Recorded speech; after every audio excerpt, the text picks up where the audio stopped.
ndabasuje cyane cyane ariko cyane cyane muri abantu b'umumaro cyane, biranshimisha rwose, munyereka uburyo murankurikira bikanezeza, kuko iminsi maze amezi 2 gusa nkaba mfite abantu bankurikira umubare nk'uyu nguyu maze kugera kuri 87 bankurikira. Ni ibintu byo gushimirwa rero cyane. Imana ijye bampera umugisha kandi twomeze tubane. Aba ari ibintu binejeje kuko ibyo ntegura, ibyo nkora mbikora ku bwanyu. Ndamutse rero ngira ibintu nkora nta bantu bari kunkurikira, narushaho gucika intege, ariko bimpa imbaraga bikanyereka ko turi kumwe. Harimo rwose n'abantu bahita akanda like ikintu abonye ko cyamushimishije, hari n'ubimbwira mu gikari. Mwese byaba byiza ikintu wumva washimye wakunze nawe wise ukora like, nanjye nkajya mbibona ko gusa ntabwo mpita mbibona ngo ni runaka wayikoze, ariko mbona umubare w'ababikoze.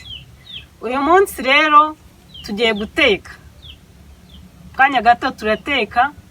Noneho ntabwo ari amagi gusa, ahubwo turateka ibikomoka mu ifarini. Turakora crepe n'amagi araza kujyamo. Nababwiye ko ibintu tuzajya dukora ari ibintu bijyamo amagi. Mu ifarini tuzajya dukora ibintu byinshi cyane, imikati tuzakora byinshi. Hari uburyo mba ndi kubitegura kuko hari igihe nzahindura igikoni, ariko ndi gushaka kugira ngo nzagihindure. Niba hari ibintu nshobora kuba nakoresha ifuru ya kizungu, mbe narabanje kubibereka uburyo ushobora kubikoresha udafite ifuru ya kizungu.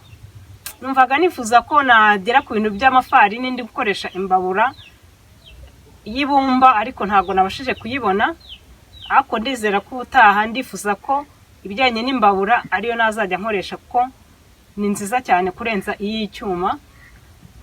Ubwo rero mu kanya gatoya turaza kuba turi kumwe, munkurikire umurongo ku murongo. Ndagenda mabwira uburyo ushobora kuba wabikora nawe iwawe, n'ibindi ushobora kongeramo ngewe ntabashije kongeramo. Murakoze cyane rero, turacyari kumwe.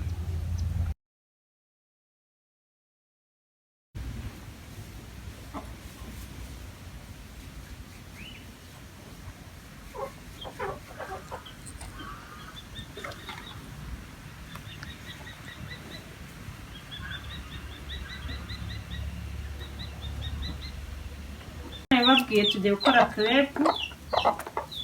Ifarini mfite nyinshi, ntabwo ari ngombwa gupima, ushobora gukora ukurikije abantu ugiye gutekera.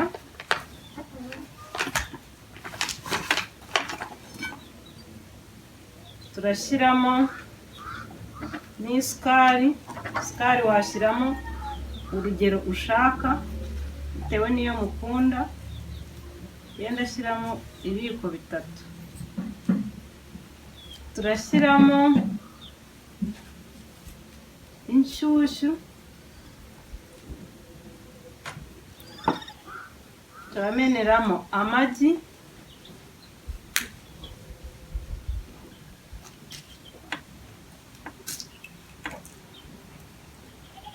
dushyiramo amagi 2. Ushobora gushyiramo menshi uko ubishaka, cyangwa bitewe n'uko ukunda menshi cyane. Iyo humvikanamo amagi nge ntabwo mbikunda. Ndizera ko ikintu mbuze ubu aka kanya ni indimu. Nabuze ahantu nagurira indimu, bagiye mu misa. Urapa indimu, wamara kuyirapa ugahita uyishyiramo hano, cyangwa se n'ikindi kintu cyose washaka. Ushobora kurapiramo mandarine, ushobora kurapiramo amaronji, ushobora kurapiramo ikindi kintu cyose kiri mu bwoko bw'indimu. Ndizera yuko tugiye kubivanga. Uko bigenda byivanga, aha mfite n'amazi ndabereka.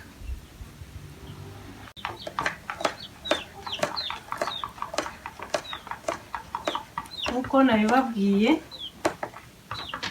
ndi kubona ko byanoze, ntabwo biba bifashe cyane, byakagombye kuba byoroshye nyine.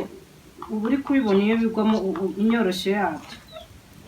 Iyo bigeze aha ngaha ushobora gufata ikiyiko, ushobora gukoresha ikindi kintu wakenera washaka icyo ari cyo cyose, ariko ngewe nakoresheje agasorori kugira ngo njye mpengeka nsuke.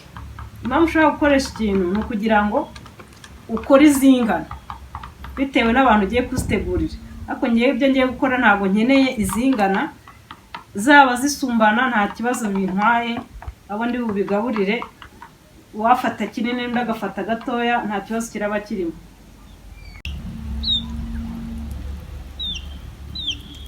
Nk'uko nabibabwiye ko ngewe nsuka, ndasuka, namara gusuka nkayuzuza ipanu. Iyo imaze kugira gutya uhita usimbiza. Iyo wayisimbije ushobora kugenda uyikoza ku mavuta neza, ukoresha akantu nk'aka ngaka. Aka kaba ari agaparasitike, ni keza karanayegura. Udashoboye gusimbiza ashobora kuyifatiramo gutya, urabona ko yose yaje, uhita uhengura utya. Ariko hano hari hatarafata, ni ukuvuga ngo ubigira utya yose ukayishyiramo, ugahita ubigira utya.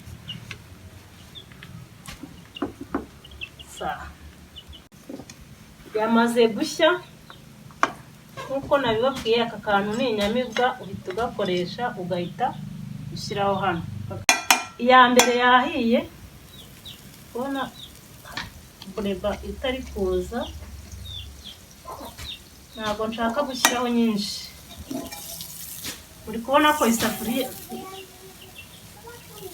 agenda cyane kabasha guhinduka. Ushobora kugira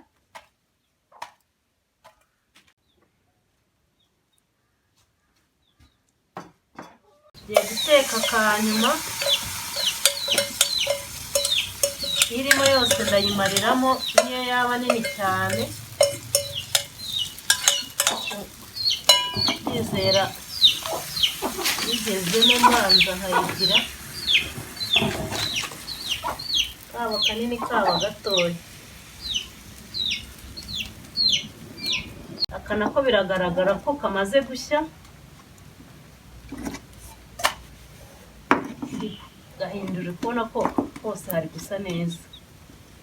Iyo bimeze neza rero ubwo nyine nta kundi, ikiza cya ka kantu n'utwarura. Twasoje, tugiye kuzitunganya. Hari uburyo bwinshi ushobora kuzitunganyamo. Ushobora kuzizinga gutya, ushobora kuzizinga gutya. Turaza kureba ubwoko bw'izo turi buzinge, umubare w'iziri bujyeho hano.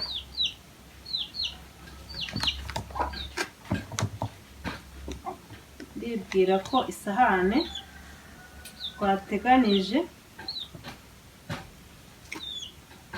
izi zizinze gutya. Tugiye kuzinga n'izindi mu bundi buryo. Amasahane menshi, ushobora kuzizinga gutya,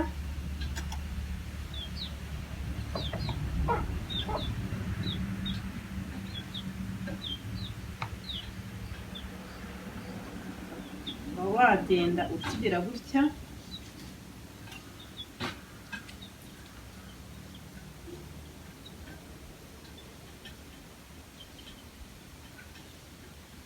N'ubu buryo byose birashoboka, tubwira ko twaba turekeye aho. Umuntu wese agategura uko ashaka. Uri kubona ko yayindi imwe nakasemo ebyiri. Ushobora gukatamo rero izi zose, ukagenda ukatamo ebyiri ebyiri uko ubishaka. Hari ukuntu umuntu aba yabikora neza, ugashyiramo nk'agakirida hano, nuko njye ntashaka kuzigira ntoya. Iyo umaze kukagira gutya rero nyine biboneka neza kukarya.